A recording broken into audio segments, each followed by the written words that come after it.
આમાંથી એકેય મનમાં નહીં ઉરમાં, એકેય નહીં ઉરમાં. કોના માટે ઈ છે? જેને પરમારથમાં જાતી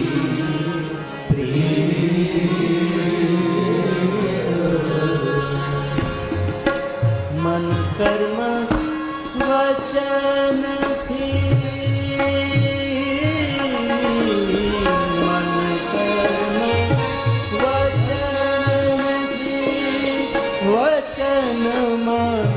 ચાલે ને રૂડી પાડે એવી રીત.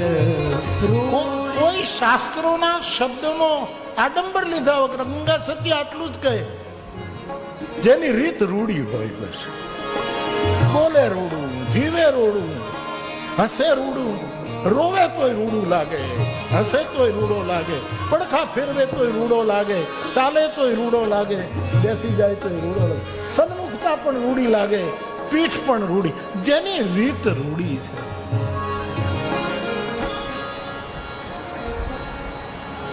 અમારે લાભશંકર દાદાએ એક પદ લખેલું, રૂડી રીતુ રહી બતાવો અમને રામની. જામનગર લાભુ દાદાનું ગીત છે, મને બહુ ગમતું ગીત. મેં એનો બહુ ઉપયોગ કદાચ કર્યો. કરમસદ સોલા ભાગવત એનું એક પદ છે, રૂડી રીતુ રહી બતાવો અમને રામ. બીજી વાતો અમારે શું કામની? કોઈની પાસે સત્સંગ કરવા જાવ ને તો એમ કહો કે તમે જે સાધુની વાત કરો એની રૂડી રીતો બતાવો. અમારે બીજી વાતોની સાથે શું લેવા દેવા છે?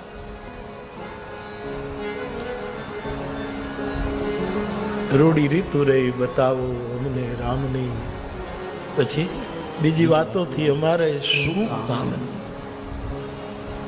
વાલા લાગ્યા એ વાંદરા ભીલડા ને રીંછડા એવી બધી રામની કેવી રૂડી રીત છે, કૃષ્ણની કેવી રૂડી રીત છે.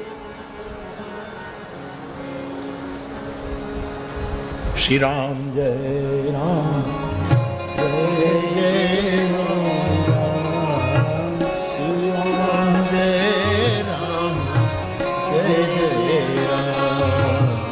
2 મિનિટ ગાઈએ.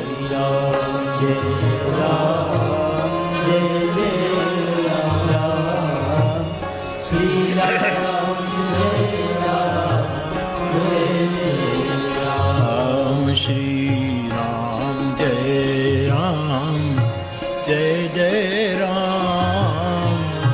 શ્રી રામ જય રામ જય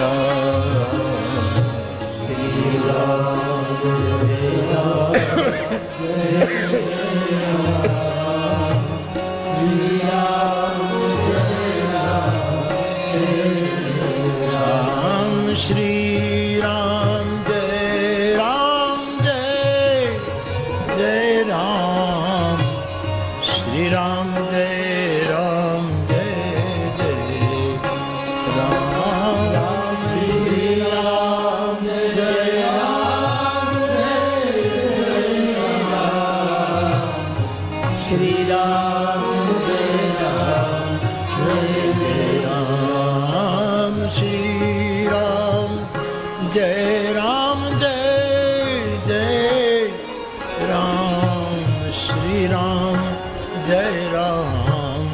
શ્રી રામ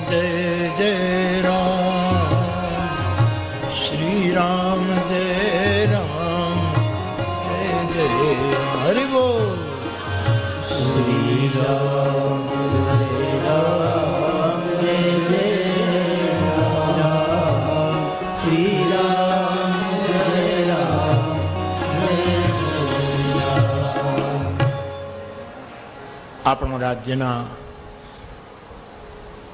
સીધા સાદા સરળ વ્યક્તિત્વ એવા આપણા માનનીય મુખ્યમંત્રી શ્રી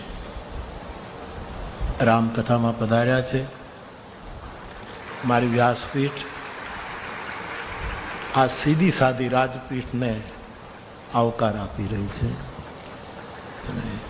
અને સાહેબ બેસવાના છે કે જવું છે તો વરના નહીતર આપને પહેલાં બોલાવી લો.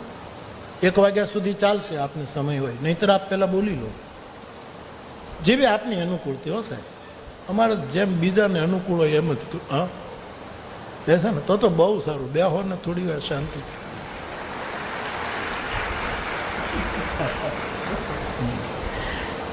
મુખ્યમંત્રી સાહેબ બેસી ગયા છે, બીજા બેસી જાવ તો સારું. હા ભાઈ હવે બેસો. 1 મિનિટ ભગવાન નામ.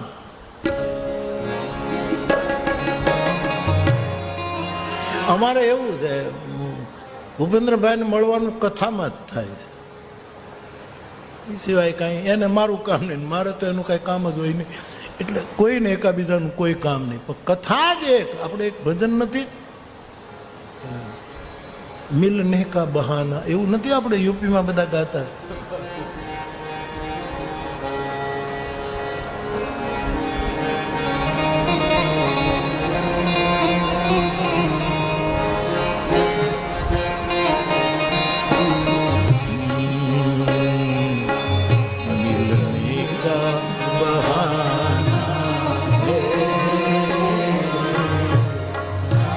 ફરી એક વખત આપણા એકદમ સીધા સાદા આપણા મુખ્યમંત્રી ભૂપેન્દ્રભાઈ કહું, એમને જ્યારે મુખ્યમંત્રી પદ ઓચિંતા આપ્યું ને સભા, એ તો આમ એની ગાડી ક્યાંક પાર્ક કરીને 3જી 4થી રોમાં બેસી ગયા હતા. ખબર એ સપનું નહોતું કે આપણે મુખ્યમંત્રી થવાનું. સીધું મંચ પરથી ઘોષણા થઈ અને એ પોતે મેં ફોન કર્યો હતો તો બાપુ મને ખબર જ નહોતી, હું તો એમને આવીને બેસી ગયો તો આપણને ક્યાં ખબર હતી. આ નામ બોલાયું અને આપણને એક સીધા સાદા મુખ્યમંત્રી મળ્યા. એ આપણું ગુજરાતનું સુધર. ફરી એક વખત આપણા મુખ્યમંત્રીજીનું સ્વાગત કરું છું. તો બાપ આપણી ચર્ચા ચાલે છે કે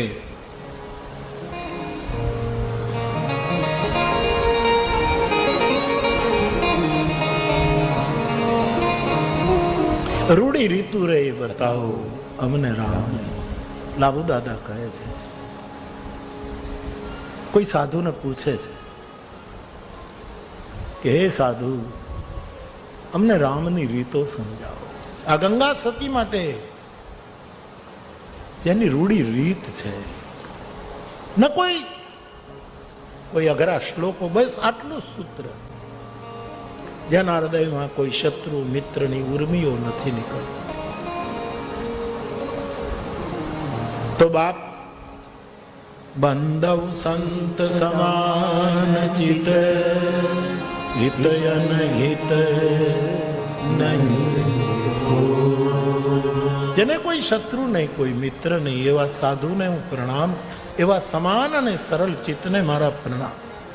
દ્રષ્ટાંત અંજલિગત શુભ સુમન જીવી સુગંધ કર દો. તુલસીદાસજી શબ્દ લખે છે શુભ સુમન.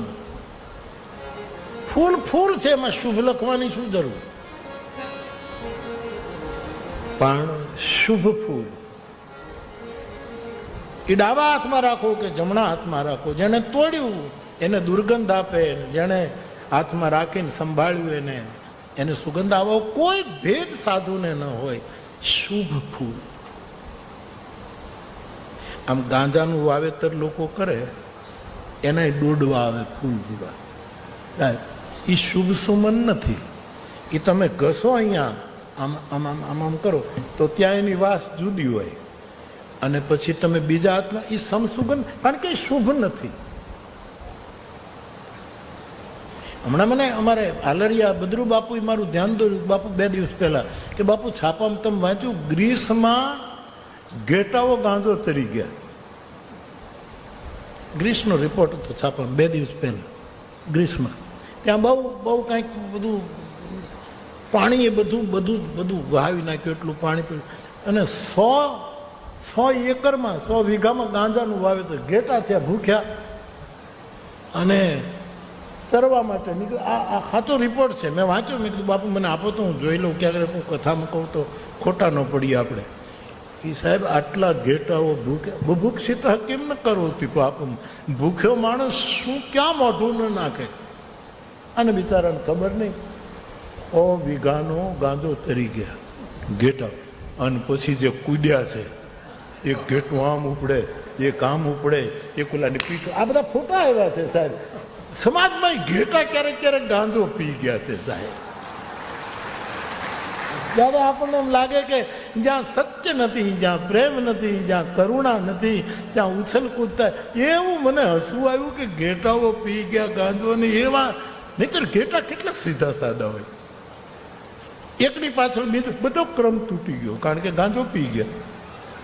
કોઈ ક્રમ નહીં, કોઈ નિયમ નહીં, બધા ફોટા સાથે આવ્યું. મને બહુ રાજી થયું. અમુક ફૂલ એક હાથમાં સુગંધ આપે, એને તમે મચલો, બીજા હાથમાં પછી કંઈક જુદી સુગંધ. શુભ સુમન, જે શુભ સુમન છે, ફૂલ છે. સમ સુગંધ કર દો, અથવા તો સુમનનો અર્થ છે સુંદર મન. શુભ એટલે કલ્યાણકારી અને સુંદર મન જેનું છે, જેને વામ અને દક્ષિણનો ભેદ નથી, કે આ મારાથી, આ મારા વામ છે, આ મારા નજીકના છે, આ પાર્ક, આવું ભેદ નથી. એવા સાધુની તુલસીદાસજીએ વંદના કરી. આ શ્રદ્ધા અને અંજલિ શબ્દ લઈને આપણે મોરબી પુલ હોનારતમાં જે દિવંગત થયા એને શ્રદ્ધાંજલિ આપવા માટે આ રામકથાનું આયોજન છે. આટલું એ બે દોહાનું થોડુંક વિવરણ કરીને આપણે થોડાક આગળ વધીએ કથા. ગઈકાલે આપણે હનુમાનજીની વંદના કરી. ફરી એક વખત કહું, આપણા શરીરમાં 5 પ્રાણ છે. એ 5 પ્રાણને સંતુલિત રહેવું જોઈએ, તો જ આપણે જીવી શકીએ. પ્રાણ, અપાન, વ્યાન, ઉદાન, સમાન, આ 5 પ્રકારના પ્રાણ આપણા બોડીમાં ફરે છે. રામચરિતમાનસ એક એવું વિગ્રહ છે પરમાત્માનું, એમાં પણ 5 પ્રાણ છે. સીતા એક પ્રાણ, લક્ષ્મણજી એક બીજો પ્રાણ, રીંછ અને વાંદરાઓ એ ત્રીજો પ્રાણ, સુગ્રીવ એ ચોથો પ્રાણ, વાલી, સીતાજી, સુગ્રીવ, લક્ષ્મણ, રીંછ અને વાનર, 5મું કોણ? સીતા, લક્ષ્મણ, સુગ્રીવ, રીંછ અને ભરત. આ 5 પ્રાણ છે રામાયણ. આ 5 પ્રાણનું રક્ષણ હનુમાનજી, આ 5 જ્યારે મરવાની તૈયારીમાં, રામને કારણે પોતાનું જીવન પૂરું કરવાની તૈયારીમાં હતા, એ વખતે હનુમાનજી આવીને પ્રાણનું રક્ષણ કર્યું. એટલે માણસના 5 પ્રાણના રક્ષક હનુમાનજી ગણાયા. તેથી હનુમાનજી એક એવું પરમ તત્વ છે સાહેબ, કે સાધનાની કોઈ પણ પદ્ધતિ હોય એમાં હનુમંતનું પ્રાણબળ આપણે લેવું જ પડે, અને બધા જ લઈ શકે. એવા હનુમાનજીની વંદના તુલસીદાસજીએ કરી, જ્યાં આપણે કાલે સંક્ષેપમાં કરી. એક વખત ફેર એ હનુમાનજીની વંદના કરીને ત્યાંથી આગળ વધીએ. બધા ગાજો બાપ.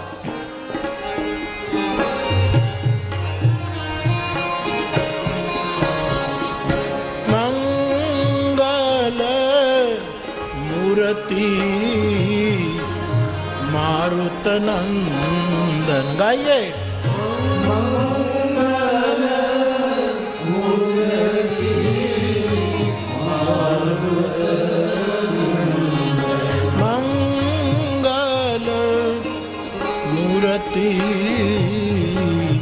મારુત નંદ મંગલ મારુત નંદ સકલ અમંગલ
મારું તન